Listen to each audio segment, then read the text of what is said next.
बॉलीवुड में image permanent नहीं होती। यहाँ लेबल मिलता है और फिर टाइम के साथ लेबल रीराइट भी हो जाता है और इसी रीराइटिंग का सबसे बड़ा पार्ट है fashion. Hello guys, welcome back to the channel. I am Kanishka and you are watching the no cap.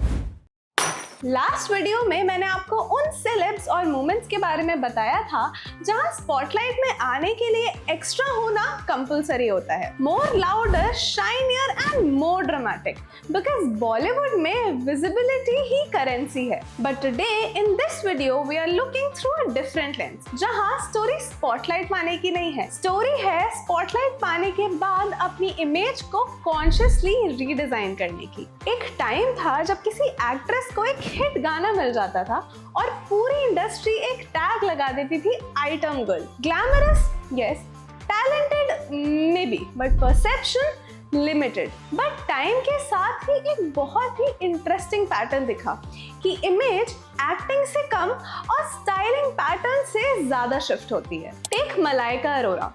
Early phase में ग्लैमरस डांसिंग से रिकॉग्निशन मिली and now she is positioned as a fitness and fashion authority. Nora Fatehi also dance number से recognition मिला, but red carpet पे dramatic but polished styling से narrative slowly shifted from item girl to fashion presence. Even Sunny Leone had a very dramatic entrance in Bollywood, but over time styling became more elegant, even specific and controlled, and image acting से कम but styling से ज़्यादा soften हुई. So what changed? Not talent overnight, not personality overnight, but presentation changed. और आज सिर्फ actresses ही नहीं, actors भी fashion का यूज अपना इमेज रिपेयर के लिए करने लगे हैं। कभी भी किसी एक्टर की पब्लिक इमेज को ट्रोलिंग या फिर कंट्रोवर्सी से इम्पैक्ट होता है तो उनकी स्टाइलिंग ऑटोमेटिकली थोड़ी कंट्रोल्ड हो जाती है। लाइक रणवीर सिंह, वो अपने एक्सपेरिमेंटेशन फैशन के लिए काफी फेमस है, बट बीच में उन्हें काफी ट्रोलिंग मिली एंड उसके बाद नोटिसेबली उनकी स्टाइलिंग काफी ज्यादा कंपोज्ड और कंट्रोल हो गई। संजय दत्त की भी पब्लिक इमेज काफी इवॉल्व हुई है। पहले रग्ड और कंट्रोवर्शियल पर्सोना था, बट टाइम के साथ टेलर्ड सूट और डिग्निफाइड क्लोथिंग ने एक स्टेबिलिटी का सिग्नल दिया। बॉलीवुड में स्टाइलिस्ट सिर्फ कपड़े चूज नहीं करता, एक well planned PR strategy create करता है।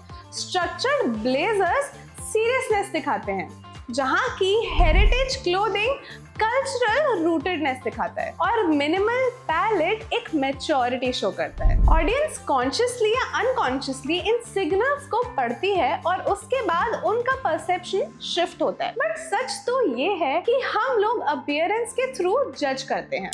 मतलब बोल्ड क्लोथिंग को हम लोग अनसीरियस मान लेते हैं और सटल क्लोथिंग को बहुत ही ज्यादा क्लासी और एक रिस्पेक्टेड लेबल मिल जाता है। बट रियलिटी तो ये है कि ये ड्रेसिंग चॉइसेस सिर्फ एक नैरेटिव सेट करती है। रियलिटी ये है कि ये दोनों सिर्फ स्टाइल चॉइसेस हैं, बट नैरेटिव अलग अलग सेट होता है। पिछले वीडियो में फैशन स्पॉटलाइट में आने का टूल था एंड इस वीडियो में फैशन में स्पॉटलाइट में आने के बाद अपनी इमेज को रीडिजाइन करने का टूल है। बॉलीवुड में रीइन्वेंशन सिर्फ इंटरव्यूज से नहीं होता, रीइन्वेंशन वार्डरोब से भी होता है। बिकॉज इमेज डैमेज हो या लेबल लिमिटेशन, सबसे पहले स्टाइलिंग चेंज होती है। बिकॉज इन दिस इंडस्ट्री कपड़े सिर्फ कपड़े नहीं है, they are strategy. So what do you think about Bollywood fashion? Let me know in the comments down below. And that's all for today. Like, share, comment and subscribe to the No Cap.